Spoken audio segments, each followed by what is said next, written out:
నమస్తే, welcome to #you. నేను మీ రాజేష్.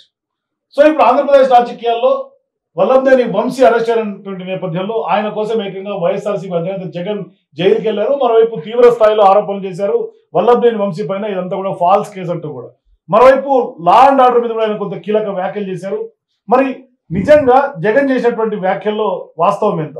నిజంగానే ఫాల్స్ కేసు ఇదంతా కూడా అసలు ఏం జరుగుతుంది ఆంధ్రప్రదేశ్ రాజకీయాల్లో మాట్లాడదాం. మనతో పాటు కామన్ ఓటర్ జాయిన్ అవుతారో మాట్లాడదాం. నమస్తే మేడం. నమస్కారం మేడం, జగన్మోహన్ రెడ్డి ఏకంగా వల్లభనేని వంశీ కోసం జైలుకి వెళ్ళారు. మనమేమో గతంలో వెళ్ళాలిగా వైఎస్ఆర్సీపీ అసలు పట్టించుకోవట్లేదు అనుకున్నటువంటి నేపథ్యంలో ఆయన జైలుకి వెళ్ళాడు.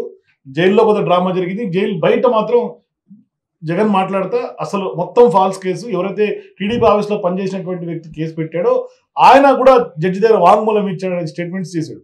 దీంట్లో వాస్తవం ఎంత? ముందుగా ఈ రోజు Jaganmohan Reddy when he was addressing the press meet ఆయన ఏమన్నారంటే చూపిస్తున్న పేపర్ కట్టింగ్స్ అసలు సగం ఎలా అనిపించిందంటే when he was talking to the press any person who is watching వాళ్ళకి ఏమనిపించిందంటే ఇతనే ఒక అడ్వకేట్, ప్రెస్ కెమెరాస్ ఒక కోర్టు, ఆ కోర్ట్ హాల్లో వాదిచ్చేస్తున్నాడు according to so and so date number, according to Feb 14, according to 11 AM. ఏంటి సోదా? అండ్ బయట అరేంజ్ చేసిన ఒక gang CM CM CM CM అనో అరుపులు.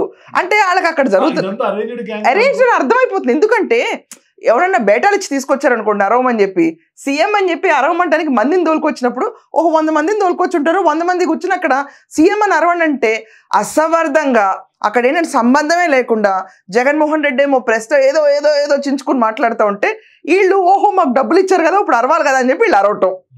ఎవరన్నా కొంచెం నార్మల్ పీపుల్ అయితే మాట్లాడుతూ ఆగుతారు, చప్పట్లు కొడతారు, వింటారు, విశ్లేషిస్తారు. ఇలాంటి గ్యాంగ్ ఎవరు? తోలుకొచ్చిన వాళ్ళు చేసిన పని ఏంటి? కంటిన్యూస్గా అరవటం. సో అదొక ఫేక్ డ్రామా, వదిలేయండి. Now when coming to the Jaganmohan Reddy, ఏ పేపర్ గురించి మార్కర్ పెట్టి హైలైట్ చేసి he's been showing the press. పైన ఎవరిదండి పేపర్? సాక్షి. సో ఈయన చెప్తుంది ఏంటంటే వల్లభనేని వంశీ సిచ్యువేషన్ లేడు, ఇతని పైన పెట్టినంత ఫాల్స్ కేసెస్. సత్యవర్ధన్ ఏదైతే కోర్టు ముందు హాజరయ్యి కేసులన్నీ కూడా టీడీపీ వాళ్ళు పెట్టించారు, false cases, computer operator Satyavardhan. So ఇదంతా ఫేక్ కేసు అని చెప్పి వైసీపీ హయాంలో చేశారు. సత్యవర్ధన్ని కోర్టులో హాజరుపరిచి హడావిడిగా క్లోజింగ్ అవర్స్ లో నుంచోబెట్టి స్టేట్మెంట్ రికార్డ్ చేస్తే జడ్జ్ హ్యాస్ గివెన్ టైం. ఎందుకంటే సడన్ గా ఎవరన్నా ఇలా ప్లేట్ మార్చి మాట్లాడుతుంటే ఏమన్నా ఒత్తిడి వల్ల ఇలా చేస్తారని అనుకుంటారు కదండి. So Satyavardhan has come back and he told, నన్ను బెదిరించారు వీళ్ళు. అండ్ వంశీకి బెయిల్ ఎందుకు ఇచ్చారు? ఈ కేసులో బెయిల్ ఇచ్చినప్పుడు you should not influence the ఎవరైతే మన కంప్లైంట్ ఇచ్చారో కంప్లైంట్స్ ఇన్ఫ్లుయెన్స్ చేయకూడదని. వచ్చే కంప్లైంట్ ని కొడితే విశాఖపట్నంలో తేలేడు ఆ క్యాండిడేట్ పాపం. తేలితే now he's undergoing treatment being an SC again. And ఈరోజు Jaganmohan Reddy is coming back to his old thing. ఏంటంటేనంటే first of all Jaganmohan Reddy garu suo motu కాదండి బాబుది, సోమోటో ప్రాపర్ గా చెప్పండి నెక్స్ట్ టైం నుంచి. సో ఈ నిజమండి, he was been mentioning in the press meet today. సూమోటోగా తీసుకుంది వైఎస్ఆర్సీపీ గవర్నమెంట్ టైంలో సూమోటో. నాకు కొంచెం వినడానికి ఇరిటేటింగ్ అనిపించింది. అయితే నాకు అడగాలనిపించింది ఈ రోజు విషయంలో. నారాసుర రక్త చరిత్ర సాక్షి పేపర్లో వేశారు. చంద్రబాబు నాయుడు గారు అయితే ఇక్కడ లేరు కదా. ఇదే సాక్షిలో మరి ప్రింట్ అయిన ఆర్టికల్స్కి ఇంత క్రెడిబిలిటీ ఉంటే, నారాసుర రక్త చరిత్రకి క్రెడిబిలిటీ ఉంటే చంద్రబాబు నాయుడు గారు, లోకేష్ అందరూ అక్కడే ఉండాలి కదా. గొడ్డలు అందిస్తా ఒకళ్ళు, గొడ్డలు తీసుకుంటా ఒకళ్ళు, నరికిన వాళ్ళు ఒకళ్ళు ఉండాలి కదా. మరి లేరు కదా. కానీ ఈరోజు అంతా ఏమవుతుంది ఇన్వెస్టిగేషన్లో? Avinash Reddy called Bharathi PA, it is going to Bharathi Tadepalli palace. ఇది వరకు మరి వీళ్ళు లేరు కదా, ఉండాల్సిన అవసరం లేదు కదా. ఒక విధ్వంసం జరగడానికి ఉండాల్సిన అవసరం లేదు కదా. ఆయన వచ్చేసి సీరియస్గా ఆయన లేడు కాబట్టి కేసులో ఎలా పెడతారు? ప్రాబ్లం ఏంటండి మీకు? ప్రాబ్లం ఏంటి? బయటకు వచ్చేస్తుంది ఇంకో చెట్టానా? ఆయన ఏమంటాడు, మేము బయటకు వచ్చిన తర్వాత ఎవరిని వదిలిపెట్టు, రిటైర్డ్ అయినా కూడా వదిలిపెట్టు. అసలు ఫస్ట్ ఆఫ్ ఆల్ మీరు ముందు రావాలి కదా పవర్లోకి. ఆ పెయిడ్ ఆర్టిస్ట్ ఒక 100 మంది సీఎం తప్ప అసలు నిజంగా ఏ నార్మల్ కార్యకర్త అయినా, అభిమానులు ఎవరన్నా ఉన్నా కూడా వాళ్ళు బేసికల్లీ ఇలాంటివి జరుగుతున్నాయి అనుకోండి, కార్యక్రమాలు కానీ ఇలాంటి విషయాలు జరుగుతున్నప్పుడు ప్రెస్కి మాట్లాడుతున్నారు లీడరు, కొంచెం వాళ్ళకి విశ్లేషించడానికి టైం ఇద్దాము, లేకపోతే అప్లాజ్ ఇద్దాము, విందాము అనుకుంటారు. ఏ సంబంధం లేకుండా వర్ధంతికి జయంతికి తేడా లేకుండా జిందాబాద్లు కొడతారు చూడండి, అలా వచ్చింది బ్యాచ్. అక్కడ పక్కన ఆల్రెడీ నాని చెప్తున్నాడు ఆపండి అడుగుతూనే ఉన్నప్పటికి కూడా ఇంకా. ఇంకొకటి, మొన్న మీరు అడిగారు నన్ను షోలో, నాని పారిపాడు ఉన్నాడు కదా, ఉన్నాడు. 2 నానీలు ఉన్నాయి అక్కడ, 2 నానీలు ఉన్నారు. అండ్ మనం వద్దామండి 1 by 1. ఈ వంశీ కంట ఇదే చంద్రబాబు నాయుడు గారిని జైల్లో పెట్టారు. జైల్లో పెట్టినప్పుడు ఏమైంది? దోమలు కొడుతున్నాయి. ఏజ్డ్ పర్సన్, తప్పే ఉంది, దోమలు కొడుతున్నాయి. అండ్ ఇంకోటి ఏంటంటే హీఈస్ నాట్ కన్విక్టెడ్. ఆయన అక్కడ ఇప్పుడు వంశీ అలా కన్విక్ట్ అవ్వలేదు, ఆయన కూడా కన్విక్ట్ అవ్వలేదు. సో ప్రాబ్లం ఏంటి, దోమలు కొడుతున్నాయి కొచ్చి లోపల అంటే ఈ సోకాల్డ్ నాని ఏమన్నాడు అప్పుడు, ఈ గడ్డం గ్యాంగ్ హెడ్ ఏంటి దోమలు కొట్టక రంభా ఓరిసలు కొడతాయి లోపలికి వచ్చని, యు రిమెంబర్? ఇదే మాటలు అన్నారు, నేనేం ఎక్స్ట్రా కల్పించి చెప్పట్లా. మరి ఈరోజు లోపల ఒక రిమైండ్లో ఉన్న ఖైదీ ఏదైతే తీసుకెళ్లారో ఆ రిమైండ్లో ఉన్న ఖైదీకి నడు నొప్పులు ఉంటే ఏంటి, దోమలు కొడితే ఏంటి, దుప్పట్లు ఎందుకు ఉతికిని పడేస్తారు, ఓపెన్ టాయిలెట్స్ ఇస్తారు. ఇలా తెలుసా మీకు? ఎందుకంటే సూసైడ్లు చేసుకుంటారో ఏమైనా చేసుకుంటారో, ఓపెన్ టాయిలెట్స్. అది పరిస్థితి ఈ సో కాల్డ్ గొప్పవాళ్ళవి. వీళ్ళకేంటి కంఫర్ట్స్ కావాలి. ఇప్పుడు జైల్లో కూడా కంగారు దేనికి? ఇదే విషయంలో ప్రూవ్ అయితే రాజమండ్రి జైలుకి వెళ్తారు కదా, అక్కడ బాగుంటాయి ఫెసిలిటీస్, దీనికంటే బాగుంటాయి. ఆఫ్ కోర్స్ సబ్ జైలు కదండి ఇది, రాజమండ్రిలో ఉంది మనకి జైలు. రోజు తీసుకురావడం హెడ్ ఏక్ అవుద్ది క్యాండిడేట్ అని ఇక్కడ ఉంచారు. రాజమండ్రి జైలుకి వెళ్తే కంఫర్ట్ ఉంటుంది కదా వంశీకి లైఫ్ కి. దేనికి వీరు బాబు? అబ్బే దేనికి ఇదంతా? నాకు నేల మీద పడుకోవాలి, నాకు నడు నొప్పి ఉంది, అబ్బేనే అసలు ఆయనకి ఇంకో ఇచ్చింది సాలిటరీ సెల్. ఈ సాలిటరీ సెల్లో తడికెలు కూడా కట్టారంట.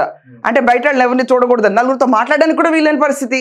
నాని గురించి మాట్లాడుతున్నారు, రెడ్ బుక్ లేదు, బ్లూ బుక్ లేదు, ఏ బుక్ లేదు అసలు అని ఆయన స్పష్టంగా చెప్తున్నారు. అరెస్ట్ ఏం అవ్వదు, రెడ్ బుక్ వల్ల అరెస్ట్ అవ్వలేదండి ఇక్కడ. వీళ్ళు చేసిన అన్యాయం అదే అంటున్నారు. రెడ్ బుక్ రాజ్యాంగం లేదు ఇక్కడ. సాఫీగా మామూలు పౌరుడికి ఎలాంటి న్యాయం జరుగుతుందో అలాంటి న్యాయమే జరుగుతుంది. మాట వెళ్తే పట్టాభి గారు పేరు చేస్తున్నారు ఈరోజు మనం చూస్తే కనుక.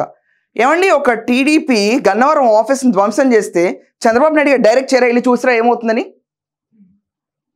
చూసిరామంటే రెచ్చగొట్టి పంపించినట్ట, వాళ్ళ ఆఫీస్కి వాళ్ళు పంపించే ధైర్యం కూడా లేదా? అంటే ఇదెక్కడి న్యాయం అండి? మళ్ళీ వైసీపీ టైంలో వైసీపీ శ్రేణులు దాడి చేసిన దానికి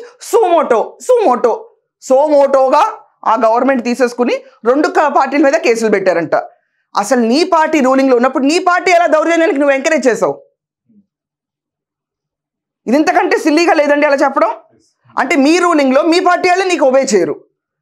మళ్ళీ 30 ఏళ్ళ ఈసారి వస్తే మాత్రం 30 ఏళ్ళు ఇంకెవరింటారు నీ మాట? When your party is only not listening and your telling that. మీరు ఆలోచించండి కొంచెం. ఇంకో 30 ఏళ్ళు అంట రాజకీయ చరిత్ర. ఎక్కడుందండి 30 ఏళ్ళు? అసలు ఈ టైంలో కరెక్ట్గా దిగాల్సింది షర్మిల. ఉత్తికి ఆరబెడతారు. And Nani someone was asking, మీరేంటి ఎక్కడ కనిపించట్లేదు అంటే, పదవి లేకపోతే మేము పదవి లేకపోతే జనాల సమస్యలు తెలుసుకోవడానికి ముందుకు బయటకు రారా? సరే బూతులు మాట్లాడడానికి అయితే దమ్ము ఉండదు ఈ టైంలో ఎవరికి. పింక్ మీడియా వాళ్ళ దగ్గరికి వచ్చినప్పుడు అటెండెన్స్ చేసుకుంటాను, బిఆర్ నాయుడు గారి దగ్గరికి లేకుంటే ఏబిఆర్ రాధాకృష్ణ దగ్గరికి రోజు ఉదయం కనిపించాలని కూడా అన్నాడు ఆయన రిపోర్టర్తో మాట్లాడు. ఏమండి, నాకు ఆ మిగతా ఛానల్ హెడ్స్ గురించి మాట్లాడాల్సిన అవసరం నాకు ఏ మాత్రం లేదు. It's none of my business to take their name or utter their names in front of anyone. But the only thing is that when Nani is talking to press or even to anyone, నువ్వు మామూలుగా బయటకు ఎందుకు బరాబర్ వస్తా, నేను వచ్చేస్తాను, ఒకవేళ ఈ సో కాల్ చంద్రబాబు నాయుడు గెలిస్తే కనుక బూట్ పాలిష్లు చేసేస్తాను, బూట్ పాలిష్కి పనికి రావట్లేదు, నెక్స్ట్ వచ్చే కేసుల్లో కనుక ఇరుక్కుంటే ఇదే జైల్లోకి వెళ్ళి కూర్చోవాలి. ఆల్రెడీ ఒక క్యాండిడేట్ ఎక్స్పీరియన్స్ అవుతున్నాడు దీంట్లో. అండ్ ఇదంతా కాకుండా వంశీ పైన 4 కేసులు వస్తాయి. అండ్ నాకు ఇంకా విచిత్రం ఏంటంటే, ఇప్పుడు వీళ్ళిద్దరిని పరామర్శించడానికి జూనియర్ ఎన్టీఆర్ వస్తాడని, మరి క్లోజ్ ఫ్రెండ్ అని చెప్పాడు కదండి. ఏ ఎక్స్టెంట్? ఇప్పుడు there are many interviews where junior NTR he's said Kodali నానన్న, వంశ్ అన్న, ఇంకేదో అన్న, చాలా అన్నలు ఉన్నాయి, మిగతా పేర్లు గుర్తులేవు. ఎందుకంటే వీళ్ళు నోటరబుల్ ఫిగర్స్, రెప్యూటెడ్ నేమ్స్ కాబట్టి ఇలాంటి పేర్లు ఉంటాయి కాబట్టి ఖచ్చితంగా జూనియర్ ఎన్టీఆర్ మరి అంతా ఓన్ చేసుకున్నప్పుడు, ఎప్పుడైతే చంద్రబాబు నాయుడు గారు కష్టకాలంలో జూనియర్ ఎన్టీఆర్ ఇప్పుడు వెళ్తే నాకు అవసరం అని వదిలేశాడు, అదే రకంగా వీళ్ళని వదిలేస్తాడా? లేకపోతే లేదబ్బా ట్రూ ఫ్రెండ్షిప్కి వాల్యూ ఇచ్చిన క్యాండిడేట్ కాబట్టి జైలుకి వచ్చి పరామర్శిస్తాడా? మీరు చెప్పండి. మరి వస్తే లెక్కైతే ఎవరిని సపోర్ట్ చేసినట్టు? మరి 53 రోజులు 56 రోజులు జైల్లో ఉన్నప్పుడు చంద్రబాబు నాయుడు గారిని చూడడానికి ఒకసారి కూడా రాలేదు అంటే, ఈసారి వస్తే మాత్రం వైసీపీ క్యాండిడేట్ ముద్ర వేయచ్చు కదా? లేదు, అది ఓన్లీ ఫ్రెండ్షిప్ బేసిస్ మీద. అంటే అటు రిలేషన్షిప్స్ ని వదిలేసేసి ఇటు సో కాల్డ్ ఫ్రెండ్షిప్స్ ని వదిలేసేసి ఏం చేద్దామని? మరి ఆ లెక్కనైతే ఇప్పుడు 10 లక్షల మందితో పెట్టే సభ దేనికి పెడుతున్నాడు? దేనికోసం? దేవర్ అయిపోయింది కదా, ఎప్పుడూ అయిపోయింది జమానాలు. ఇప్పుడు కలిసి 10 లక్షల మందిని అమ్మాయిని ఏం చేద్దామని, ఏ పార్టీకి మక్కువ చూపిద్దామని అంటే వాడుతుంది ఇతనా? డెఫినెట్గా అనిపించట్లా? మీకు అనిపించట్లేదు అక్కడ? ఆల్రెడీ కూటమి ప్రభుత్వానికి పవన్ కళ్యాణ్ ఒక స్టాల్ వాట్ కింద, క్యాంపెయినర్ అవని స్టాల్ వాట్ కింద ఈ స్టాండింగ్ దేర్. అది ముందు నుంచి ఉన్న సంగతే. కానీ నాకు అర్థం కాదు, ఒకవేళ అత్త మామే జైల్లో ఉన్నప్పుడు అత్తను ఓదార్చడానికి రాని సోకాల్డ్ మేనలుడు వీళ్ళ దగ్గరికి వస్తే ఏంటి అర్థం? ప్రజలు ఏమనుకుంటారు, మీరేమనుకుంటారు? ప్రజలేమనుకుంటారు, వైసీపీ క్యాండిడేట్ అనుకుంటారు అనుకుంటారు కదండి. ద సేమ్ వే అందరూ అదే అనుకుంటారు. ఇప్పుడు రాకుండా సభ పెట్టి సభకి ఏమైనా పొలిటికల్ ఇంక్లినేషన్స్ ఇచ్చినా కూడా ఏ పార్టీకి సపోర్ట్గా సభ పెట్టాడు అనుకోవాలి? 2 పేర్లు వస్తాయి, బీజేపీయా వైకాపానా అని చెప్పి. బీజేపీకి ఆల్రెడీ పవన్ కళ్యాణ్ ఉన్నాడు కాబట్టి వైకాపాకే అంటగడతారు ఇది. And I'm pretty sure government ఇదే స్టర్నెస్ యాక్షన్స్ తీసుకుంటే ఏ రకంగా పట్టాభి గారిని అయితే కొట్టారో, కళ్ళకి గంతలు కట్టి కొట్టడం అండి ప్రభుత్వంలో, దానికి సూమోటో కింద తీసుకోలేదు జగన్మోహన్ రెడ్డి గారు ఎవరు.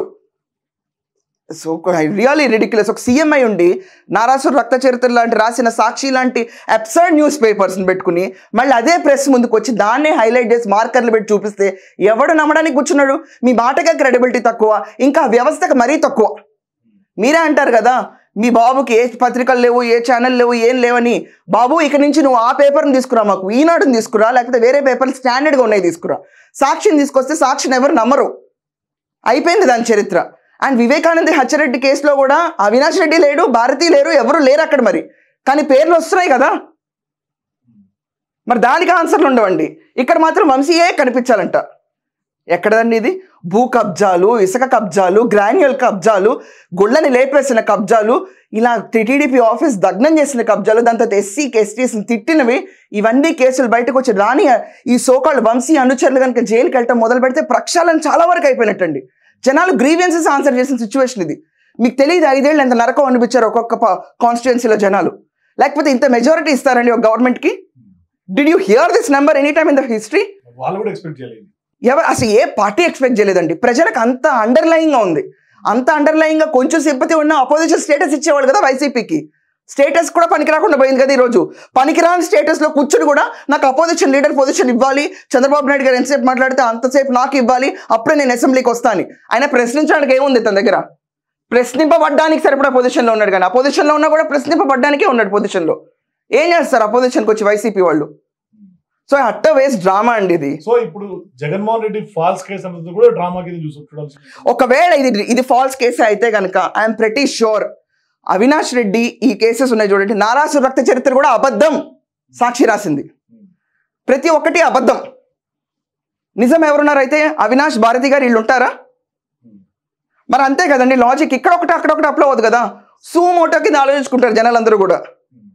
This is the case. Thank you అండి. సో ఇది ఖచ్చితంగా జగన్మోహన్ రెడ్డి ఈ కేసును ఫాల్స్ కేసు అంటే ఖచ్చితంగా నారాసుర రక్త చరిత్ర కూడా ఏదైతే సాక్షి కానీ వైకాపా ఆరోపిస్తుందో అది కూడా ఫాల్స్ కేసు అనేది స్పష్టంగా చెప్తున్నటువంటి పరిస్థితి. సో మీరు కూడా నిజంగానే వల్లభనేని వంశీ పైన ఫాల్స్ కేసు పెట్టిందా ఆంధ్రప్రదేశ్ ప్రభుత్వం, లేదంటే జగన్ ఆడుతుంది నిజంగానే డ్రామా? మీ అభిప్రాయాలు కింద కామెంట్స్ తెలియజేయండి. For more videos please watch #.